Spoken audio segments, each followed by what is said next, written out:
Hey, can you hear What? me? There we go. Yay. We're here. All right. Oh, Okay. Let me change this topic real quick.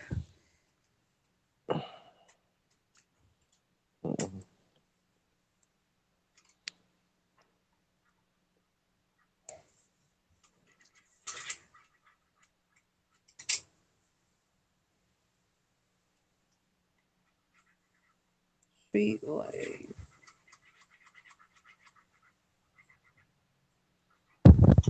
Alrighty. Hey guys, it's your favorite Jedi, BMF Goddess. I'm here with my returning co-host, Tim. What's up, Tim? How you doing, man? ow! I am great. I am wonderful. I am tired. I'm relaxed, but I'm actually fine.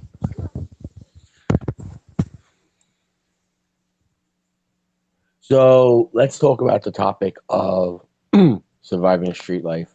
Um, so me and Goddess, we as we all know, as people don't know, or people that are coming in the first time that will know that me and Goddess, we know each other in real life. We know each other for about almost 2 years, and she's like one of my BFFs. I consider her one of my best friends. I can tell her anything with no fear of judgment. She could do the same. We kind of like knew it. We could like each other. We could tolerate each other pretty quickly. And Absolutely. so the topic of that is because we all go through testaments of life that affect us. And it can affect you any facet or all three facets or two or one in general. And that's physical, emotional, and spiritual. And when someone goes through physical, it's maybe of like loss of appetite, it may be geographical changes, it may be basically like any kind of like physical change to yourself or your surroundings. And then also affects you emotionally, where you don't eat, you become isolated, you start going into depressed mode.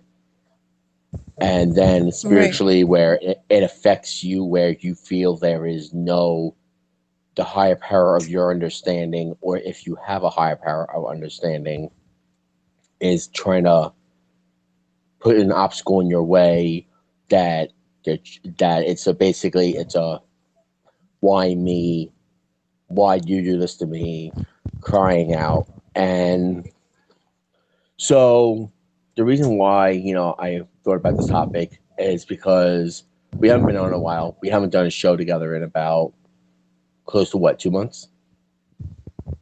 Yeah, it's been a while. Yeah, it's been a while, You. and because we've both been going through some stuff that that I didn't want to talk about, or I wanted to be left alone, and I didn't want to deal with, and I had a busy schedule as well with work, and she had a busy schedule with her own personal endeavors offside this app, and so briefly touched about it is that I'm just gonna dive right into it if you don't mind. So what happens is about when we led to our last show, I was I'm on another streaming app. I'm on another streaming app where it's not audio, it's video. You can see the person, and I started connecting with just a girl, and the relationship I thought was very fast, very quick, and we kind of gravitated to each other pretty quickly. We started talking on Snapchat. Snapchat left the phone numbers, Yeah. and we decided to talk. So one weekend, this was in early January, I decided to take a trip. I'm not really working because of coronavirus. I'm going to take a trip to another state to see this girl. Okay, it was good at first. Like we were hanging out, we were talking, we were having a good time. The sex was mundane as possible, so that could always be changed. But I'm not shallow. I believe that things change. So I told her, I said, I, and we always talked about like my next relationship would be a geographical change. Like I want to move out of New York. I don't want to stay in New York. I think New York is not for me anymore. I'm done. So, we checked the job market of where I am now, and we checked that job market out. And so this one job appealed to me. I applied for the job before I left, like 6 hours before I left for back to the city, and I got the job. So I asked her, I said, what are we going to do from this situation from now? Because I don't have money to my name barely. What are we going to do? And she's like, well, you can stay with me. And it's only temporary. I'm like, okay, that's doable. Let me stay there for a month and it's temporary and I can find a place of my own. And that's the way we would have it. So I go back to the city on Sunday. Monday night, I spend my whole entire Monday packing to move to a thousand state for somebody who I barely know, barely meet. Yeah, people say it's impulsive, Right. and if you're gonna judge it, then that you don't know the whole story, and if you want to criticize it, I can block you. I'll go fuck And yourself. Because yeah, yeah, even me being your friend, I was worried about you. But always support anything that you want to do or that makes you happy. But I never judge you about it because yeah, that's nobody's place. We've all done things out of, hey, I live or once, I'm gonna impulse. try this, I'm gonna go for it. For anything you could have knew, this could have been the love of your life and y'all could have got married. But Yeah. shit happens. So I came down here. I started work right away. Basically, I had no time to do anything, and I moved in with her. Things started getting a little too serious, where it was things that didn't add up to my ideal of living with somebody. And it got, that same weekend that first weekend I started work, she's like, it's not going to work out between us. I was wondering why. Got depressed over it. I was like, I moved my entire life, literally 600 miles, like not even that, 300 miles, like 350 miles away from my family and my friends. And I was worried. I couldn't come back to New York because the place I was living at, I couldn't come back because it was a kind of a one and shot deal thing. Yeah. And I was basically, I was really stuck. And I didn't want to impose on my friend over here because we're reconnecting.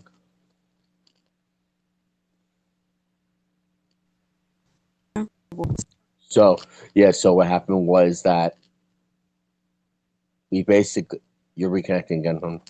Me? There you go, you're back now. You keep like reconnecting very few in between.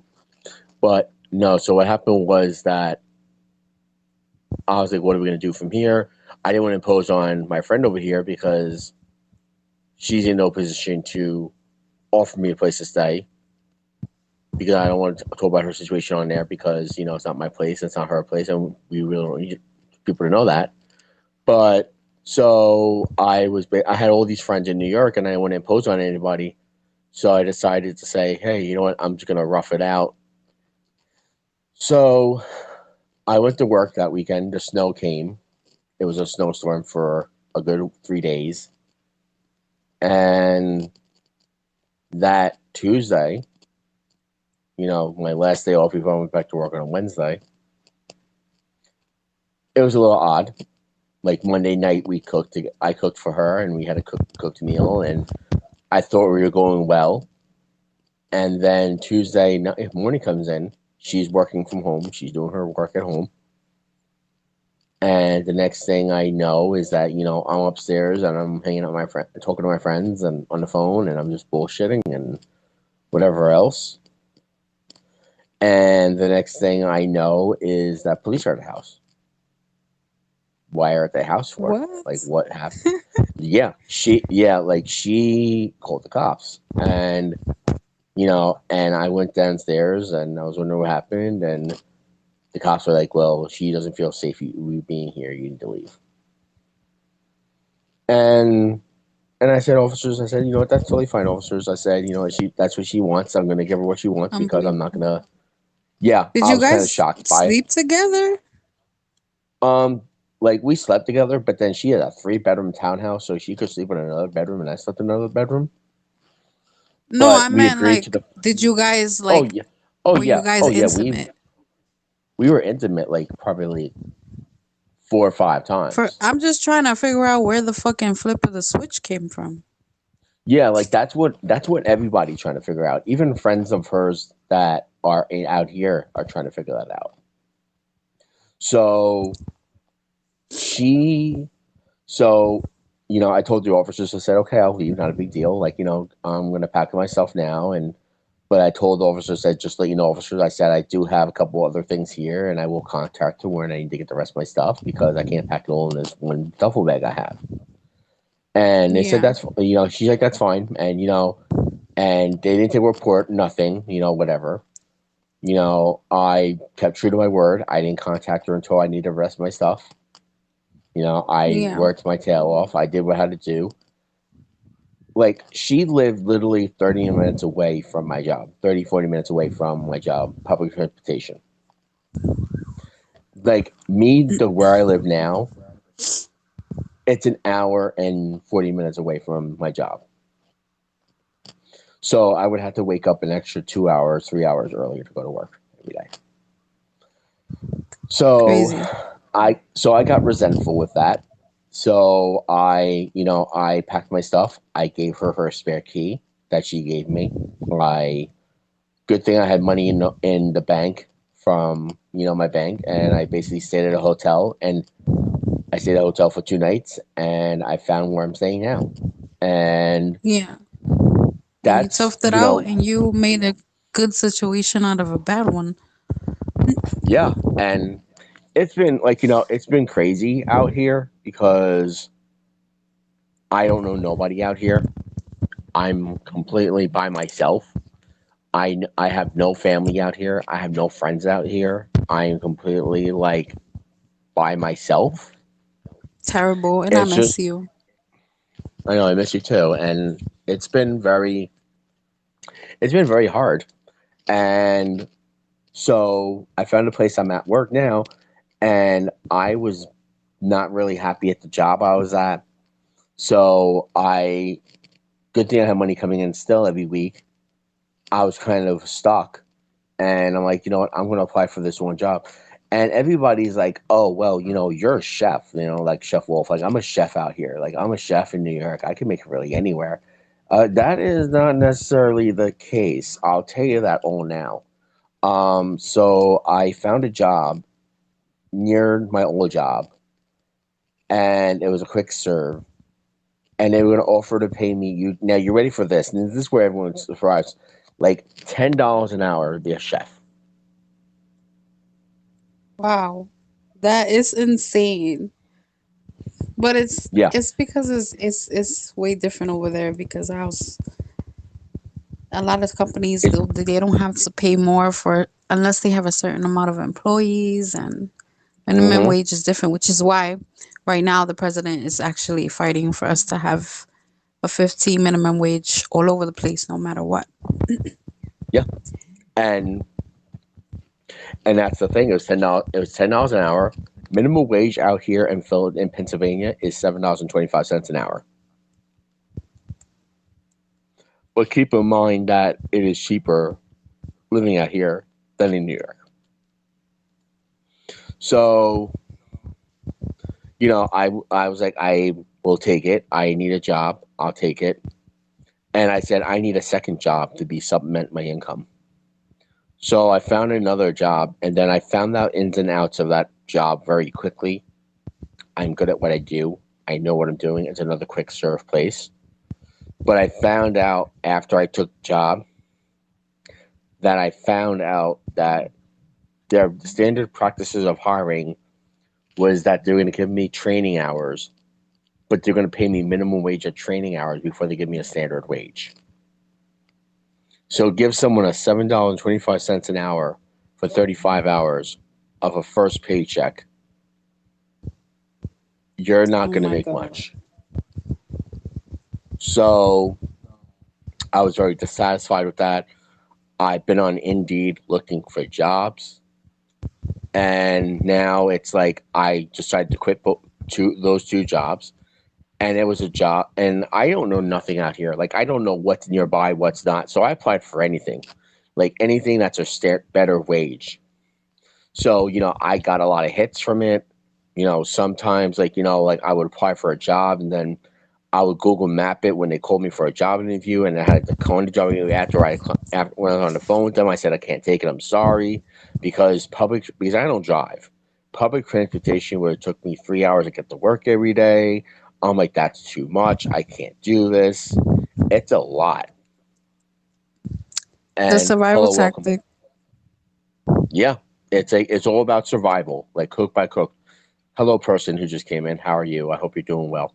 But Hey guys, thanks for joining. If you have anything to say or add questions, please send them in.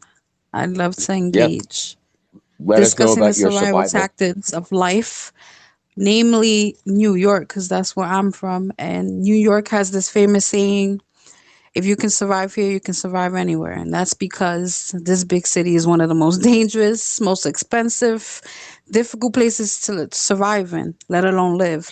Yeah, But it doesn't, just stop here. It's all over the world. Nothing is easy, and surviving is built into you, or you fail. yeah. Tim, can you So share with us like a difficult trial or obstacle you've had to face, surviving on your own? Because you've been on your own yeah, for a so long like, time too. oh yeah, like and back to that. But I was going to tell you back to that story a little bit. Back to the story is that I am lucky to find a job.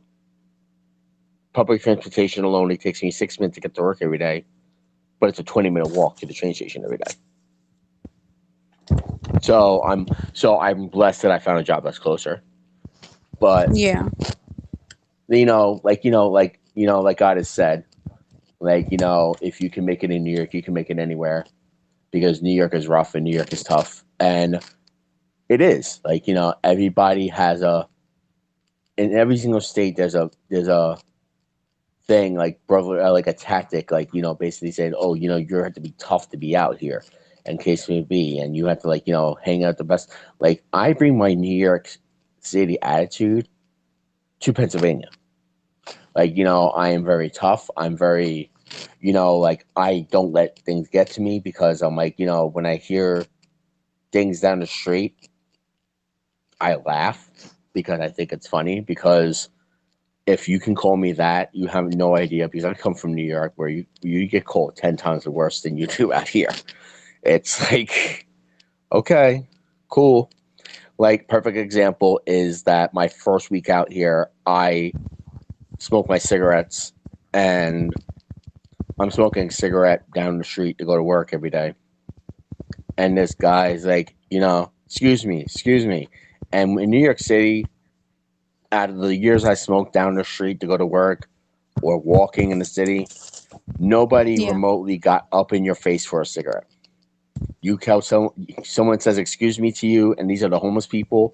They say excuse me for a cigarette, and you don't pay them no mind, and you don't say a word to them. They will not bother you after that. One person out here had the balls to get so close to my fucking arm reach that I was gonna fucking Mayweather his ass. Yeah. And it's like things out in Philly are different from there in New York. There are a lot of cultural differences in Philadelphia and to New York. Like now I can actually say, you can't say you're not a Philadelphian or a New Yorker until you live in a certain city for 5 years. That is a standard. Like I'm still a transplant. I'm still getting my feet wet in Pennsylvania. I've been out here for 2 months. I'm sure trying to get myself acclimated to Philly, the Pennsylvania area, because there's a lot of changes. Like, I went to a store and I asked for a bacon, egg, and cheese on a hero and on a roll. I mean, excuse me. And they asked me what kind of roll. I'm like, a roll. Like a Kaiser roll or a hoagie. I'm like, and I know what Kaiser roll is because I've had some a chef. I'm like, a Kaiser roll. Like, it's freaking like, it's really weird hearing things like that. It's really weird hearing different ways of saying things. Like, when Yeah. people say thank you, and when I say, and like, me and Yasmin, we talk about, we say thank you, and like, we say thank you to each other, and, we say you're welcome. But out here, they say, I appreciate you. So I've been saying that a lot more now, which is weird. It's not weird though. That's actually something I normally do.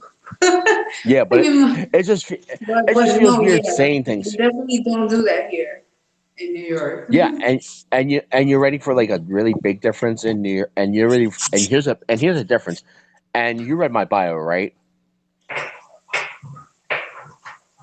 Yeah. Yeah, you read my bio that I have like no care about your feelings and opinions or whatever.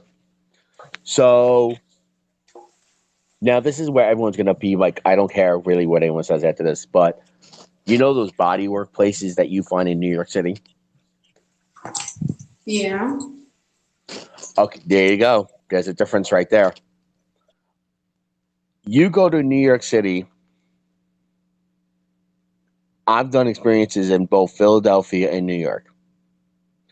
If you go to a bodywork place in New York City, you getting a massage for $60 for an hour, and then they top it off $80 for a hand job.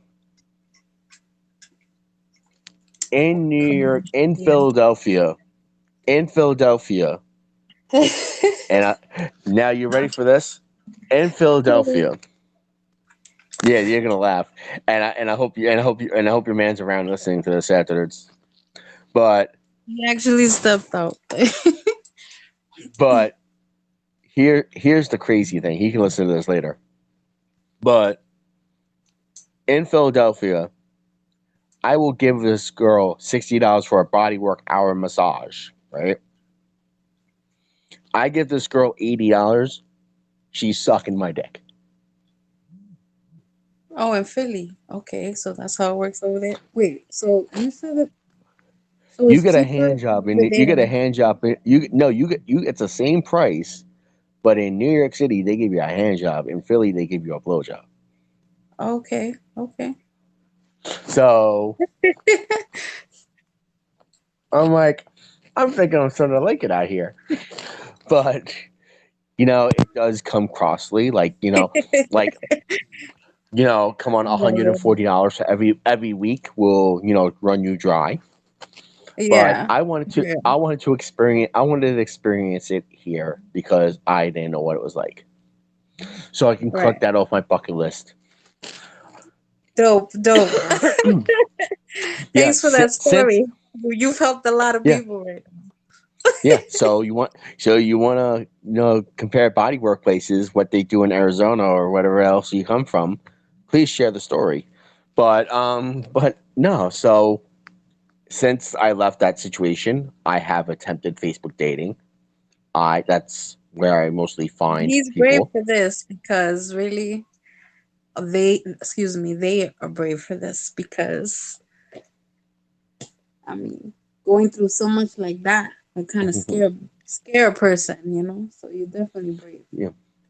So I went on Facebook dating, and I accumulated some couple of numbers, and I've been talking to a couple of people. So I met this girl named Kay. Let's just say her name's Kay. She's into the same stuff I am. She was a restaurant manager for a chain restaurant, so she understood the hours. She understood the hustle. She tried to get me to work where she works, Mm-hmm. because I told her my story and I told her what's going on.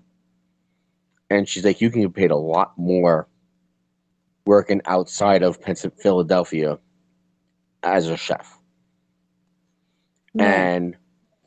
And I told her, I said, okay, I appreciate you, but the first night we hung out, she smoked a lot of pot. She drank, and I think Goddess knows me well enough is that she knows I don't like the smell of pot. She knows Yeah. I don't like the smell. She knows I don't like. It doesn't appeal to me. I don't find a kind of an appealing thing about it. But we were intimate mostly the whole night last that night, and we were feeling each other out. Yeah. So the second night, we hung out. It was probably like a week and a half later. We hung out.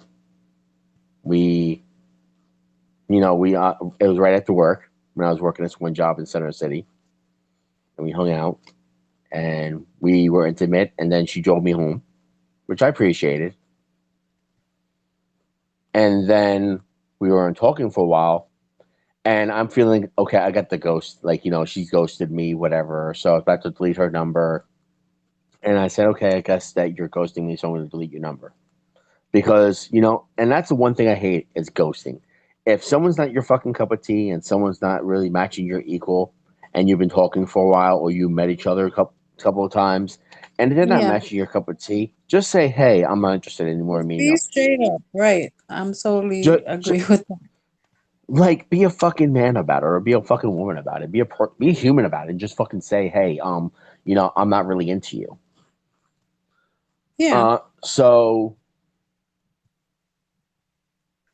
another thing, so that's the one thing that has happened, and she basically, because I'm a dom, I'm very much of a dom in bed, and she said to me that, yeah, I don't think it's gonna work out between us anymore because of the following. She's like, I'll be your friend, but I can't happen again. I'm like, okay, and I said, well, let me have a couple of days to think about this, and like I'll get back to you because I was working two jobs at the time and I was busy, and I said I can devote this time to this on Monday and let you know my decision.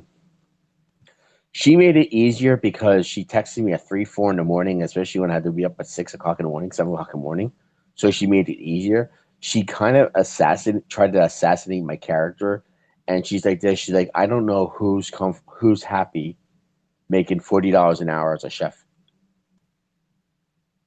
Oh my God. And I'm like, wow, okay. But the People thing is just be that you switching think, up quick, huh? yeah, I'm like, do you think I'm happy making $40 for $10 an hour being a chef? No, and and I'm not, and I took a job because I needed income. Like I always was gonna go step up the ladder, and I told her that. But apparently, she attacked that. She attacked a lot of things that she was attacking me, like attacking my character. I'm like, wow, She sounds okay, like a tacky bitch. yeah, and I'm Yeah, like, unbelievable. That is so so just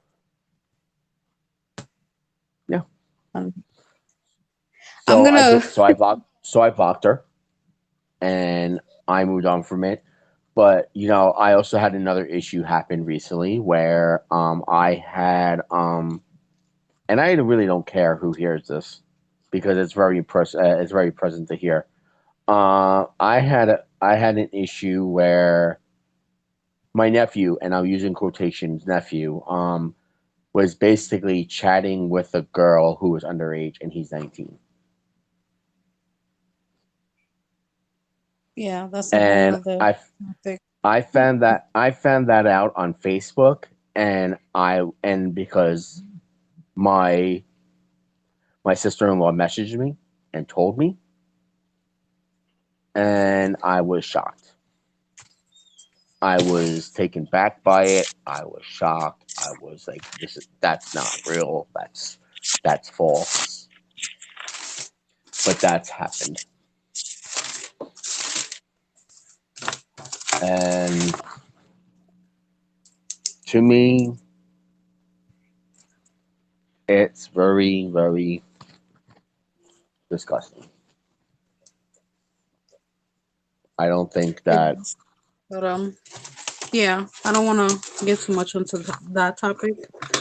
I'm gonna share my A little bit of my backstory as far as survival goes. If you're done there with Go the for it. topic. Um,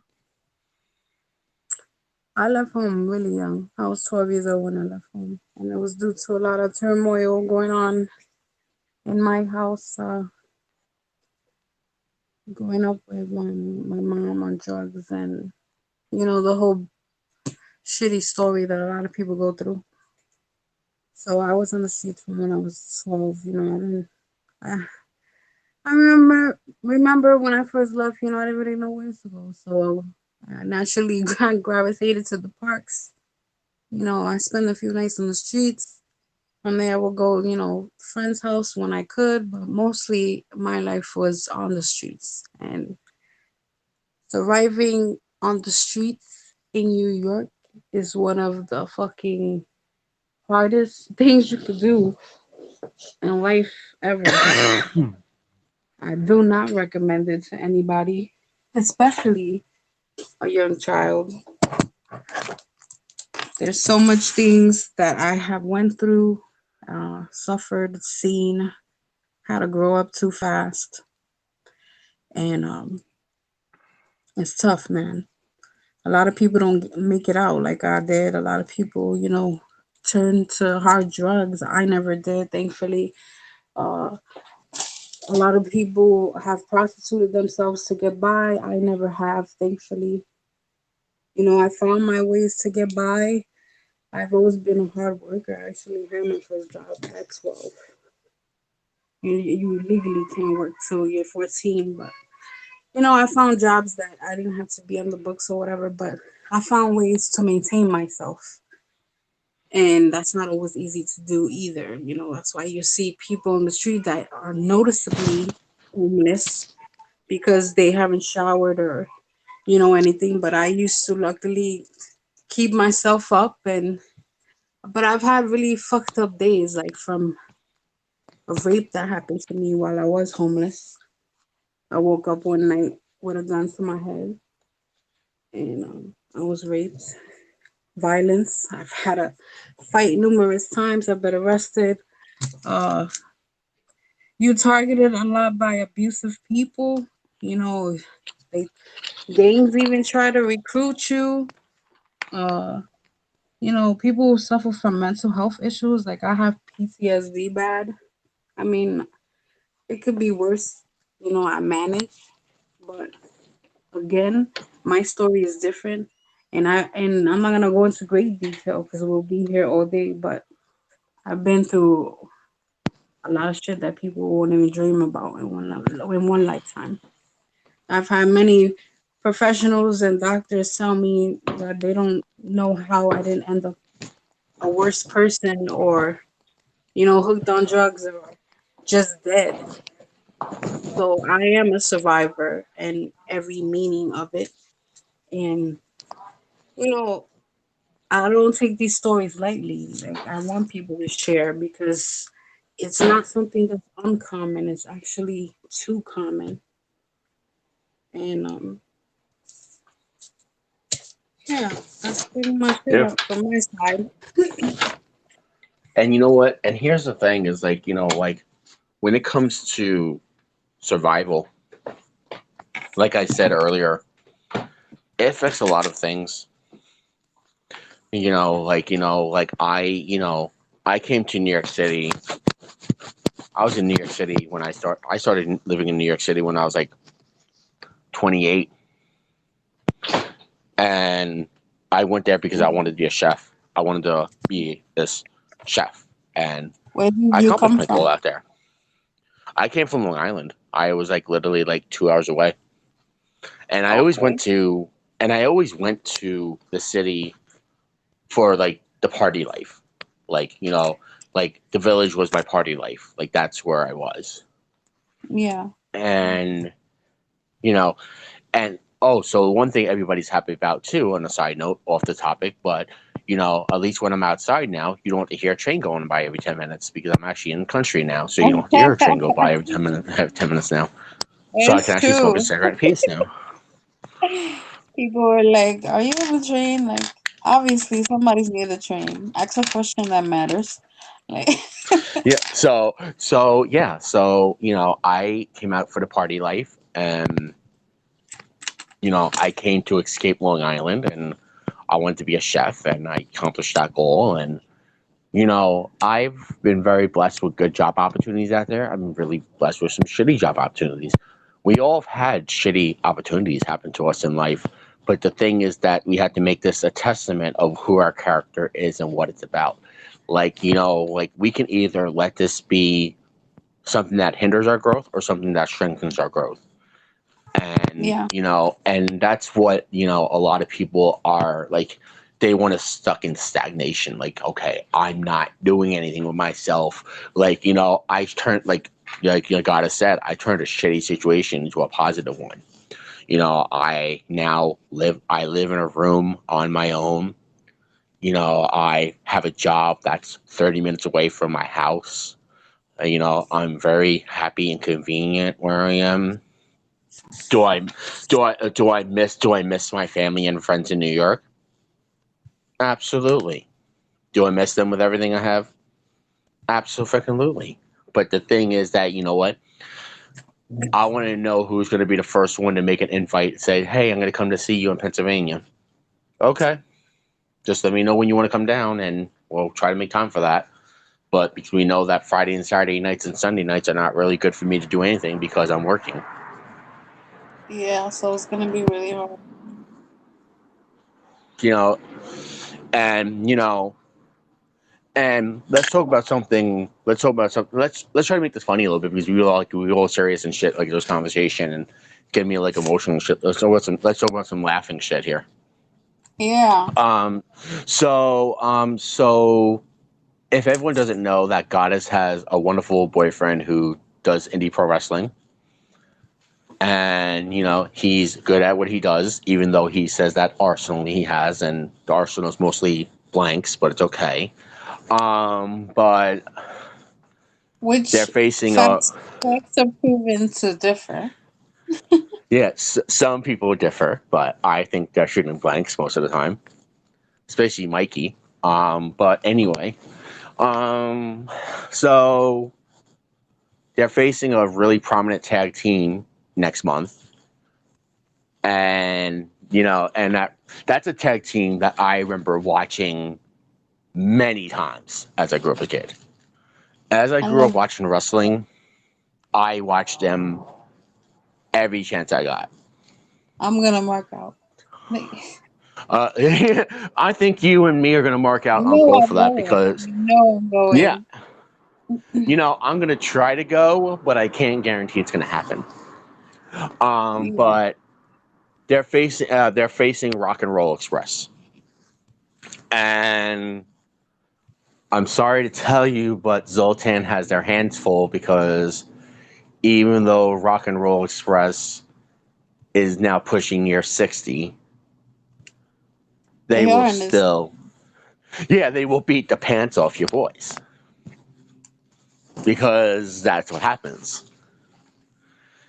It's like I love, I'm so grateful and honored to know that, like people who I support in the indie scene had had opponents that I grew up watching as a kid, or have opponents that they wrestled or they're wrestling as I grew up as a kid.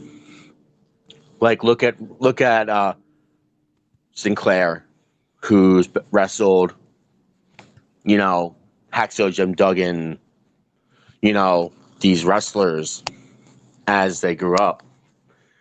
And it's just one of those things. I think that's a highlight of any kind of wrestler person who's in the wrestling industry, that they get to wrestle like someone who has made it to the top. And it kind of like, and it's and I bet he's like going gaga over the opportunity that he got this opportunity. Like, it's just, be on top of your game. Like, it's I know he's going to be on top of his game, but I'm sorry to tell you, but I like to give her boyfriend and his best friend All like right. flack This because podcast, this podcast is not about them. I don't want to talk about it. And yeah, you do give him heat, which I love, but this is a dream match, and this is something they're obviously taking very serious, and they have something so awesome in store. So just stay tuned. oh shit, do I need to break up my hallelujah? But No, you know, because they have another match. But but if no, it's we're good here, we could bring it to a close. So you so wanna close no, it it was out? no, it was really good. Like it's good to catch up because we haven't done this in a while, and we haven't done this with each other in a while because you know it was something we haven't done. But we should keep doing this every week when you can. I just have to give you my work schedule every week to let you know this is my schedule, so we can start getting this back again if we want to do this. Okay, But definitely. I was let's sign this off. But in close, again, this is Miss Goddess over here. She's a Ewok, but not a Jedi, so don't fool her. But because she looks like an Ewok, but it's okay. But in close, we're gonna just say hallelujah. you're an idiot. Thanks, guys, for tuning in. You already know. May the force be with you.